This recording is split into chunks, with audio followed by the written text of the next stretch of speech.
Hello दोस्तों, welcome to my YouTube channel. कैसे हैं आप सब। चलिए दोस्तों, आज फिर एक नए वीडियोस के साथ मैं आप लोगों के सामने आया हूं। और आज एक वीडियोस आप लोगों के लिए मैंने ऐसी बनाई है जो कि आपके लिए बहुत इन्फॉर्मेटिव रहेगी। क्योंकि कई कहीं पर क्या होता है कि केमिकल्स के बारे में इतनी जानकारी आदमी को नहीं होती है, तो वो गलत एनालिसिस करता रहता है लैब में। और उसी चीज़ को मैं क्लियर करने के लिए आज एक नए टॉपिक के साथ आपके पास आया हूँ, जिसमें मैं आप लोगों को बताऊंगा कि एस टैंक जो होता है, जो एस होता है हमारा केमिकल जो टैंकर में आता है या हमारे पास अवेलेबल है, उसका स्ट्रेंथ कैसे निकालते हैं एस केमिकल का। ठीक है दोस्तों, तो यही जानकारी मैं आप लोगों को इस वीडियो में आज दूंगा। तो ज़्यादा देर ना करते हुए वीडियो में आगे बढ़ेंगे। और उससे पहले मैं आप मेरी छोटी सी एक आपसे रिक्वेस्ट है कि अगर अभी तक आप लोगों ने मेरे चैनल को सब्सक्राइब नहीं किया तो प्लीज़ सब्सक्राइब कर लीजिए। क्योंकि इससे क्या होगा कि आपके पास नोटिफिकेशन सबसे पहले पहुंचेगा मेरे नए नए वीडियोस का, जो कि बहुत इन्फॉर्मेटिव रहते हैं। आप लोगों ने और भी वीडियोस तो मेरे देखे ही होंगे कि मैं एकदम हिंदी में क्लियर कट एकदम बताता हूँ, ना कुछ समझाना, ताकि आप लोग को 10 वीडियोस या और किसी वीडियोज़ या किसी चैनल पे आप लोग को जाना पड़े। इसके लिए मैं ये वीडियोस हिंदी में ही बनाता हूँ ज़्यादातर। ठीक है दोस्तों, तो अगर आप लोगों ने अभी तक मेरे यूट्यूब चैनल को सब्सक्राइब नहीं किया तो प्लीज़ कर लीजिए, और मेरे वीडियोस को लाइक कीजिए, सब्सक्राइब कीजिए, अपने दोस्तों के साथ शेयर कीजिए, ताकि उनको भी नई जानकारी मिलती रहे। तो देर ना करते हुए दोस्तों, चलिए वीडियो में आगे बढ़ते हैं। तो देखेंगे एस टैंकर का स्ट्रेंथ या उसको कैसे हम लोग चेक करते हैं। तो देखिए, सबसे पहले मैं ये क्यों आप लोगों को बता रहा हूँ, क्योंकि क्या होता है कि अगर मान लीजिए हमारे पास कोई एक सॉल्यूशन रखा है एस का, उसका अगर मान लीजिए कोई बॉटल में है, उसमें अगर उसने बोल दिया कि एस का स्ट्रेंथ चेक करो कि ये कितने % का भी है। ठीक है, या तो फिर आपके पास जो टैंकर आता है अनलोड होने के लिए गाड़ी का, उसमें मतलब कि उसका स्ट्रेंथ कितना है, ताकि हम लोग ने जो पैसा दे करके उसको मांगा है, मान लीजिए अगर 38%, 31%, तो क्या वो एक्चुअल में उतना है कि नहीं है, उसको चेक करने के लिए हम लोग ये प्रोसीजर पूरा अपनाएंगे। तो देखिए दोस्तों, सबसे पहले क्या करेंगे, take 5 ml of exact sample, यानी कि जो टैंकर आया है इसमें से हम लोग को एक बोतल में करीब 1 लीटर सैंपल ले लेना है। उसमें से हम लोग क्या करेंगे, 5 ml सैंपल लेंगे।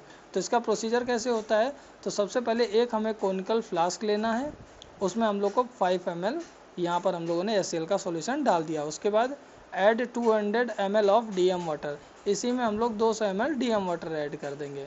फिर ऐड 2 से 4 ड्रॉप ऑफ फिनोक्सिलिन इंडिकेटर, हम लोग इसमें जो इंडिकेटर होता है फिनोक्सिलिन का, उसका हम लोग यहाँ से 3 से 4 ड्रॉप या 5 ड्रॉप इतना भी डाल सकते हैं, लेकिन अगर आप लोग 4-5 ड्रॉप डालेंगे तो वो वैल्यू अच्छी आपको शो करेगा।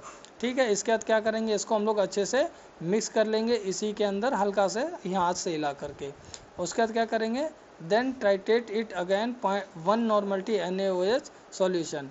और तो क्या करेंगे, हम लोग एक ब्यूरेट लेंगे और ब्यूरेट में क्या करेंगे, 1 नॉर्मल NaOH को फिल कर देंगे। और उसके बाद जो हम लोगों ने कॉन्कल फ्लास्क में ये सॉल्यूशन बनाया हुआ था, इसको इस ब्यूरेट की मदद से टाइट्रेशन करेंगे यहाँ नीचे लगा करके।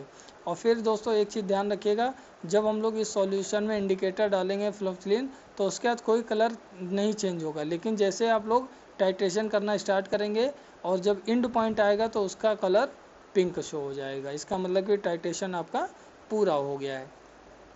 अब इतना आप लोगों को समझ में आया इतनी दूर। इसके बाद हम लोग क्या करेंगे, एक दूसरा स्टेप लेंगे। दूसरा स्टेप क्या है, check the order and colour of sample. हम लोग उसमें स्मेल देखेंगे और कलर देखेंगे। अगर ज़्यादा स्मेल आता है तो उस सैंपल को आप रिजेक्ट कर देंगे, और या तो फिर उसका कलर ज़्यादा येलोइश है, मतलब येलो कलर उसमें ज़्यादा प्रेजेंट है, तो भी आप उस सैंपल को रिजेक्ट कर देंगे।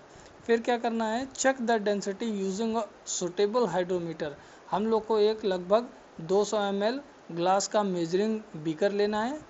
ठीक है, मेजरिंग सिलेंडर, और उसमें लगभग 150 ml HCl भरना है, और ऊपर से हाइड्रोमीटर को डाल देना है, और इसमें जो डेंसिटी हमारी शो होएगी वो हमको नोट डाउन कर लेनी है। ठीक है, उसके बाद क्या करेंगे, हम लोगों ने जो इधर फिनोक्सिलिन इंडिकेटर डाला था उसको कैसे बनाएंगे, उसके लिए नीचे मैंने यहाँ पर वो भी बताया है।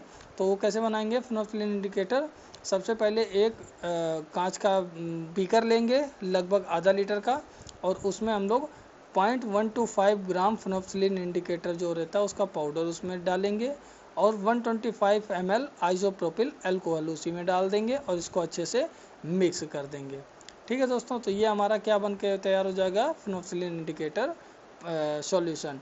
और दूसरा भी होता है कि दूसरा मेथड भी है जिसमें 1 ग्राम फिनोक्सिलिन इंडिकेटर पाउडर लेना है, 50 ml मेथिल एथेनॉल अल्कोहल लेना है और 50 ml DM वाटर लेना है और उसको अच्छे से मिक्स कर देना है, तो वो भी आपका फिनोक्सिलिन इंडिकेटर तैयार हो जाएगा। तो 2 मेथड होते हैं, इन दोनों में से आप कोई भी यूज़ कर सकते हैं, लेकिन जो पहला वाला मेथड है ये लोग ज़्यादा प्रीफर करते हैं। इसके लिए मैं भी आपको यही सजेस्ट करूँगा कि आप लोग इसका यूज़ ज़रूर करें, पहले वाले मेथड का।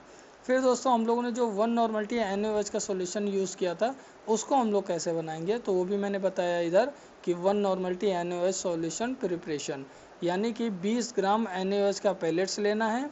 और सबसे पहले क्या करना है आप लोग को, लगभग 1 लीटर का आप लोग को जार लेना है, ग्लास जार, उसमें 20 ग्राम NaOH की पैलेट्स डाल देनी है जो डब्बे में आती है लैब में, इसमें आप लोगों ने डाल दिया। उसके बाद 400 ml DM वाटर डालना है उसी में और उसको अच्छे से ग्लास रॉड की मदद से मिक्स करेंगे। और जब वो मिक्स हो जाएगा उसके बाद आप लोग क्या करेंगे, एक वॉल्यूमेट्रिक फ्लास्क लेंगे और उसके अंदर ये जो हमने सॉल्यूशन ये वाला बनाया था उसको उसमें डाल देंगे। और डालने के बाद उसका जो नेक रहता है, गर्दन जो डिसाइड रहता है, जो कैलिब्रेटेड रहता है कि इतने तक अगर आप लोग इसमें पानी या कोई भी भरेंगे तो वो 1 लीटर का ही रहेगा, तो वहाँ तक हम लोग DM वाटर की मदद से इसको टॉप अप कर देंगे और अच्छे से मिक्स कर देंगे। तो ये क्या हो गया कि 1 नॉर्मलिटी का सॉल्यूशन आपका बनके तैयार हो गया। अब वह 1 नॉर्मलिटी का सॉल्यूशन बना है कि नहीं बना है उसको कैसे चेक करेंगे, तो उसके लिए भी नीचे प्रोसीजर दिया गया है कि 0.5 से 0.9 ग्राम KHP पाउडर लेना है।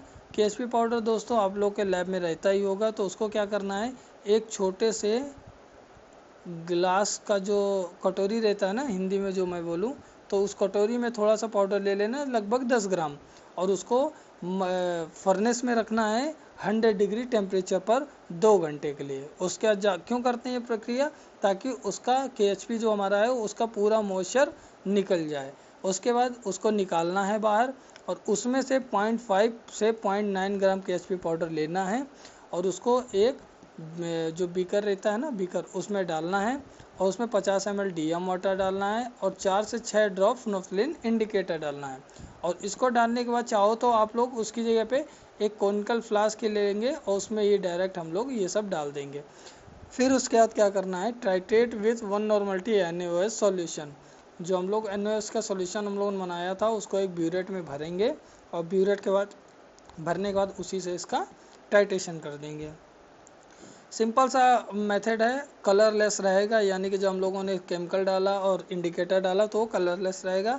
लेकिन जैसे ही आपने NaOH सॉल्यूशन से उसका क्या बोलते हैं टाइट्रेशन करना स्टार्ट किया तो आपका हुआ कलरलेस से पिंक में कन्वर्ट हो जाएगा और तब आपको टाइट्रेशन रोक देना है। फिर उसका कैलकुलेशन कैसे होता है दोस्तों, तो कैलकुलेशन होता है KHP वेट लेना है, गुणे जो हमारा 1000 है वो लीटर में देखते हैं, इसके लिए हम लोग यहाँ पर 1000 लिखेंगे, फिर भगे 204.23 ये KHP का वेट है KHP पाउडर का, फिर 4.4 ये क्या था, ये हमारा ब्यूरेट रीडिंग आया, जो हम लोगों ने यहाँ पर ब्यूरेट रीडिंग से इसका वो किया था ना, टाइट्रेशन किया था, ये उसका रीडिंग है। तो हम लोगों ने सारा वैल्यू यहाँ पर पुट कर दिया है, तो हमारा आंसर क्या निकल के आया, 0.7 नॉर्मलिटी, यानी कि जो हमारे पास NaOH का सॉल्यूशन है वो हमारा 0.7 नॉर्मलिटी का है। अब दोस्तों फाइनल कैलकुलेशन देखेंगे जो हम लोगों ने ये स्टार्टिंग में यहाँ पर किया हुआ था उसकी वैल्यू लेकर के। तो उसके लिए कैलकुलेशन क्या है, ब्यूरेट रीडिंग गुणे नॉर्मलिटी ऑफ NaOH गुणे इक्विवेलेंट वेट ऑफ HCl भागे 1000 गुणे सैंपल वेट गुणे डेंसिटी। ये देखिए यहाँ पर भी दिया गया था 1000 जो हम लोगों ने यहाँ पर लिखा हुआ है ना दोस्तों, ये इसके लिए लिखते हैं क्योंकि हमें लीटर में देखना है उसको, ठीक है। फिर उसके बाद क्या करेंगे, हम लोगों ने यहाँ पर वैल्यू पुट कर दी, तो वैल्यू का आंसर कितना निकल के आया 0.31018, ठीक है। और फिर हम लोगों ने उसको 100 से मल्टीप्लाई कर दिया। 100 से क्यों करते हैं, ये देखिए यहाँ साफ साफ बताया गया कि 100 का गुणा इसके लिए किया जाता है क्योंकि आंसर जो है वो हमें परसेंटेज में निकालना है, क्योंकि इस टैंकर में जो आपसे पूछा जाएगा 3 ही चीज़ पूछा जाएगा कि वो कितने % का है और उसमें स्मेल तो नहीं है, कलर तो नहीं है और उसका डेंसिटी कितना है। तो ये देखिए दोस्तों इस वीडियो में मैंने आपको पूरा क्लियर कर दिया है बिल्कुल हिंदी में। और अगर अभी भी आप लोगों को कुछ नहीं समझ में आता है तो प्लीज़ मुझे कमेंट करिए, प्लीज़ प्लीज़ करिए, क्योंकि मैं आप लोगों से हर वीडियोस में बोलता रहता हूँ कि अगर आप लोगों को नहीं समझ में आता है तो प्लीज़ मुझे कमेंट करिए। देखिए, जब तक कमेंट नहीं करेंगे तो मुझे भी समझ में नहीं आएगा कि क्या चीज़ मैंने स्किप कर दी या छोड़ दिया जो आपको जानकारी देनी चाहिए थी। लेकिन मेरे हिसाब से इस वीडियो में आप लोगों को पूरी जानकारी दे दी गई है। ठीक है दोस्तों, तो मिलते हैं अब नेक्स्ट वीडियो में नई जानकारी के साथ। तब तक देखते रहिए, पढ़ते रहिए और बढ़ते रहिए। और मेरे एक छोटी सी रिक्वेस्ट है कि अभी इतना वीडियो देखने के बाद भी अगर आपने मेरा चैनल सब्सक्राइब नहीं किया है तो प्लीज़ सब्सक्राइब कर लीजिए और वीडियोस को लाइक भी कर दीजिए, शेयर कर दीजिए और बहुत अच्छे से देखिए। नहीं समझ में आता तो दोबारा देखिए और इस चीज़ को प्रैक्टिकल करिए अपने लैब में या आप यहाँ वर्क कर रहे हैं उस जगह पर। ठीक है दोस्तों, तो मिलते हैं नेक्स्ट वीडियो में। तब तक के लिए थैंक यू।